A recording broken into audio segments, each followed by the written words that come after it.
What are the habits of the top 1% of all marketers that they're using to build and monetize their list? Not just any habits though, but like quick, short, daily habits. Whether you're just starting out on your email marketing journey or you're a seasoned pro and you want to get the best ROI from your time, these are the 5 habits you must absolutely implement today. And by the end of this video, I want to show you the habits that you can feel confident knowing are going to grow your list and bring in more sales. I want to give you quick and easy ways to make sure that you're only sending emails to qualified people who would be your dream clients. I want to show you how to inject entertainment into emails. That way you get people coming back, stick around for longer, which means more eyeballs on your offers. I'll even share with you my number 1 way to never run out of money-making marketing ideas. And this tip has come from investing nearly probably about 50K into my own education. And this tip just keeps coming up again and again. How do you never run out of ideas and never spend ages brainstorming? Well, let me introduce you to the first habit. Maybe you can relate with this. Have you ever been in a situation before where you had this great content idea, where you saw the linkage in a novel way that was relatable? You're like, yeah, I'll write it down later. Then you get to writing it down later, you're like, crap. What was that idea? And then it's vanished. And that's the fickle nature of ideas. They come and go. Is that just me, or like, am I the only one who suffers this like great idea then doesn't write it down? And I've learned the hard way, even when you're asleep and you're half awake and you just had the notepad there, just get the damn thing on a piece of paper. I know this might sound inconsequential. Why is writing down ideas a big thing? Well, the key thing is that when you're not working is actually when your subconscious mind is at its peak. It's working in overdrive to fix the problem. And this isn't just me, right? Einstein used to take naps when he was working on the theory of relativity. Edison also did the same with naps, except he would then put a timer on, and he knew that whenever he would fall into a deep sleep, he would have the timer to wake him up and he would write down whatever he was trying to solve for his inventions. And then there's people like Beethoven who did a method like I like to do, where you go out for walks just so you can generate ideas because you're separating yourself from the problem. And I can give you example after example of all these geniuses you probably know who all use the power of the subconscious mind to pull out ideas. And ideas are money. It might not be every single time you have a great idea, but when it's there, you're writing them down. The problem with this though is that not every single person has time to go for a walk or have a nap every time you want to solve a problem. And there is a workaround in the 21st century. Here's what I found. First, you got to have your notes up, ready to go, on your phone, write it down. I mean, everyone has access to a phone. And even if it's a terrible idea and you don't feel like you should write this down, keep writing them down, because what you're doing is that you're flexing your creative muscle. You're basically telling your subconscious mind, hey, I like this, can you give me more of these ideas? And then what happens is that if you combine this second habit, then you're going to get lots of good ideas, but then how do you facilitate this? So you're encouraging the good ideas, you're writing them down, but how do you get more of these? Well, you got to schedule in exercise into your schedule. So health has been the number 1 priority in my life since I turned 18. So I go in the gym, it's all the productivity, the sleep, the mood benefits, everyone knows that, but nobody really talks about the email marketing benefits. Email marketing benefits? Yep. So do you remember how I said Beethoven used to go on walks to get ideas? Well, this is what's going to happen when you're exercising as well. You separate yourself from the problem, and by exercising, you're taking your mind away from it, but your subconscious mind is working on overdrive. So if I'm working on a problem for a client or a program or something like that, I'd be pretty intentional that I'm not going to go for a run, I'm not going to go for a swim or rock climbing where you just can't pull out a notepad. So things would be like going for a walk or maybe doing a strength workout where there's a lot of rest time in between. And my last tip here for coming up with endless content ideas is to, at the end of the day, spend 1 minute writing what happened. I had this client meeting, they said this, I had this interaction with this person, they said something really interesting. Maybe I read this text that made me really feel triggered. It doesn't matter how mundane it is. The point is just to get these accounts down. And the more mundane, the more day-to-day boring it feels, the more relatable everyone else can really tap into that. The point is though, you're just, again, flexing your creative muscle. So if you're writing down all these mundane things, your subconscious mind is gonna link, oh, that really weird conversation I had with this person kind of reminds me how with fill in the blank with your solution. Is it just me, or can you just see how powerful this is? Like, this is how you don't run out of content ideas. It's relatable. People can feel like, oh, that's happened to me as well. And then you can make endless pitches because you're not directly pitching, you're just making it interesting, relatable, whole gamut of benefits. Oh, and if you're like me, who does like taking a 1 p.m. nap to get some great ideas or just refresh yourself in general, make sure I can see you by giving this video the thumbs up. This next habit I want to reveal is going to be the difference between a big bloated list with people who don't want to buy your stuff and people who stay around again and again, love reading emails, share them to their friends, want to give you their credit card, and that's being entertaining, and slightly witty or humorous. At the start of this video, I showed you how to inject more humor, more entertainment, even if you're not really skilled at comedy writing. Well, the other day I got Chat GPT to imagine it was a copy chief for one of my video scripts. And I asked it to be funny, I asked it to be engaging and keep the viewer going. And while not every single paragraph was amazing, it did give me some nuggets, which got me thinking, how can we then apply this for email? Now, the main goal with email, in my opinion, isn't to be so educational how-to like on YouTube. The whole point is infotainment. How do you combine information with entertainment? Because that is what's going to separate you from every single email marketer who just wants to send you tips. And what happens when you consistently just only send tips to your subscribers? Well, maybe they didn't pass out eating a can of jalapenos, but you kind of get the idea, right? Email should be fun and entertaining to encourage people to come back and read the next day. The tip, the lesson, whatever it is, that's just a bonus.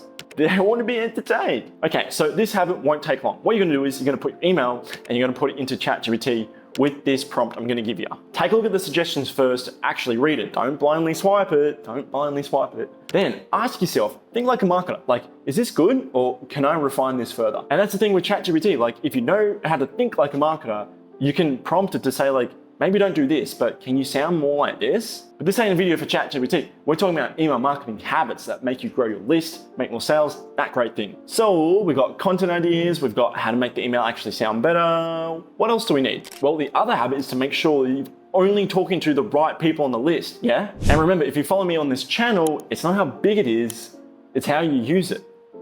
We're talking email list, of course, geez. You want an email list of buyers and not some big bloated list that you can just brag to your mum about to feel like you're successful.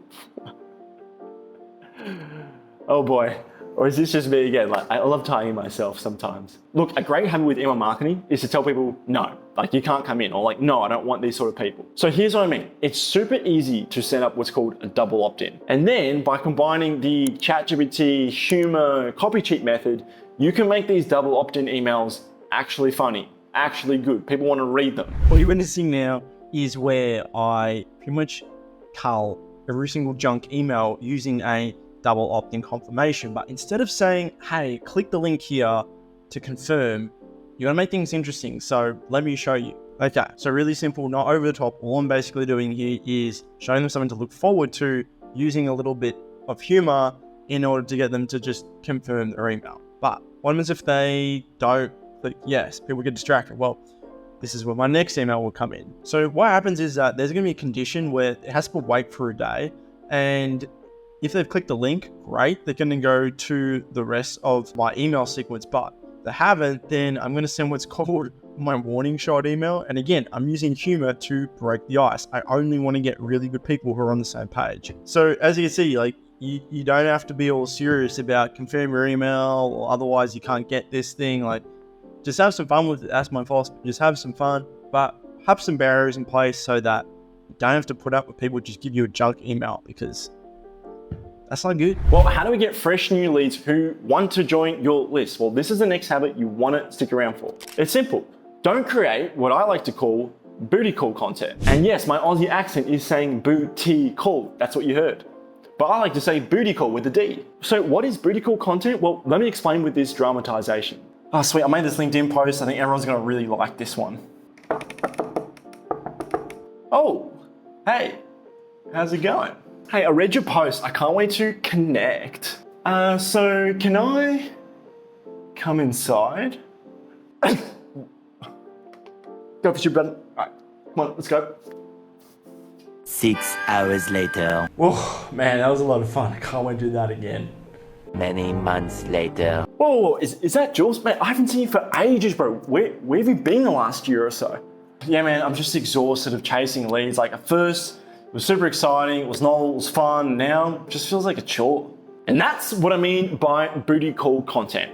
You create it, you do it at a moment's notice, it's a lot of fun, you get some attention. But when you're really looking at the long term, like, no one's gonna stick around for long, hey? It's like you constantly have to keep going out to get new fresh blood in, and everyone needs fresh new leads all the time. So what's a habit you can implement so you don't have to keep creating booty call content? You're not at the mercy of having to come up with fresh new ideas to post every single day. So why not focus on the type of content you can do once and it keeps working for you again and again? This is a realization I've had after making the mistake of creating booty call content for 3 years. Okay, fair enough, Jules, we get it. Evergreen content's great, but how do we do this all in a minute? Jeez, okay. Look, I've already given you 3 great ideas that only take 1 minute. How else are we gonna build a damn list with only 1 minute of our time? Okay, this is gonna take a little more time than 1 minute.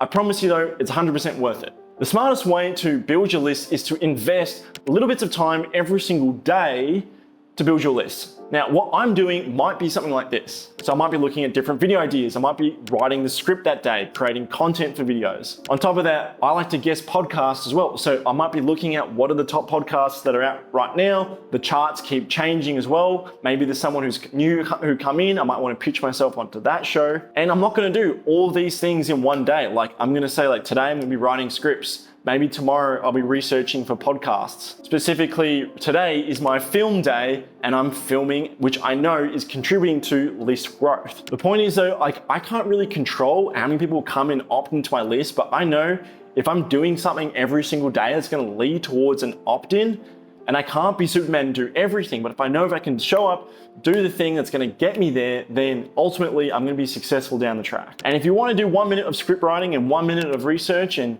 1 minute of filming, go ahead. I'm not gonna stop you. You probably should say longer than a minute, but the whole point is though, I'm showing up every single day because I wanna be the list builder. That's my identity, a list builder. And that might be someone who, does those things like writes content, researches ideas, wants to do collabs on podcasts, do strategic relationships. Now, this can be all really overwhelming, especially if you've never done it before. Imposter syndrome can kick in, and this has happened to me. I remember this one time I was reading this book, and it was called The New Psycho-Cybernetics from Dan Kennedy. And what I'm about to share with you is gonna make everything actually work, but if you ignore this, there's a good chance you might just keep going in circles because I know for certain this happened to me. There was a period in my life where I was really struggling as a copywriter and I was just going project to project. To get out of this, I knew that retainer work was a way to get out of this, managing people's lists. But at the time, I wasn't really showing up and doing lead generation every single day. And when I was reading this book by Dan Kennedy, which he modified from the original Psycho-Cybernetics to modern day, this is what really turned on the switch for me. It's not enough to just go set a goal, okay? You gotta be executing that goal every day. Great, everyone knows that it's not the goal you're chasing after, it's the execution you're chasing after, right? Well, Dan suggested we go a step further. And what I found interesting was that the people who are really successful, who got what they wanted, all have a really strong positive image about themselves. Their self-image was really good. And I think at the time, my self-image was crap. Like I was going feast, I was going famine, all my friends are going ahead of me, like I was falling behind. I had to show up as someone different and reaffirm that every single day. So just like Dan recommended, it's not enough just to execute and have a goal. Like you gotta write and reflect. Hey, I finished this today. I'm the kind of person who is serious about lead generation. Or in this case, I'm the kind of person who's serious about list building. And you basically write and reflect, this is what I did today. And by writing and reflecting and seeing that in the written form, has a weird connection with your brain. And sure, there's heaps of other tips. I highly recommend you go check out that book. But if there's only one tip I can give you in the shortest amount of space of time, it's after you actually execute that action, you write it down on a piece of paper and reflect on it and reaffirm, yes, I'm that kind of person. And just remember, every time you do one of these positive actions, you're casting a vote for the person who you want to be. And I didn't make up this idea. I got this from James Clear's book, Atomic Habits. And it's pretty painful when you reflect on it. Every time you don't take note of a story that's happened in your day and you could have turned that into an email, you're basically not casting a vote as a 7-figure list owner. Every time you put off fixing simple automations like the double opt-in I showed you at the start, you're casting a vote that urgency isn't a trait that is important to you. And hey, I'm not saying this to get personal. I'm just saying it's like everyone can learn from this, right? I'd be guilty of all of this and I'm learning so many lessons along the way as well. Which is kind of why after 3 years, I think now's a really good time for me to make these videos on YouTube and give my perspective. And if you are casting votes for, I don't want to be that 7-figure list owner, but you want to change that, you want to put that all behind you, I think this is going to really help. If you're serious about building and monetizing an email list, these habits are just the beginning. Put it simply, there's 4 power profit email levers that you need to do this. And I've created a complete guide here on YouTube. It's super meaty, super detailed, and I know for certain it's gonna give my editor heartburn. It's got everything you need from building and monetizing a list in 2023, everything that I've done with my clients, I know it works. It's the most built out step-by-step video that I could think of to put on YouTube to build and monetize a list. Doesn't matter where you're starting from, beginner, advanced. If you're interested in that, make sure you check out the link down in the description below, or it's going to be over here. The habits are just beginning, but these power profit email levers, they're going to absolutely be an absolute game changer for your biz.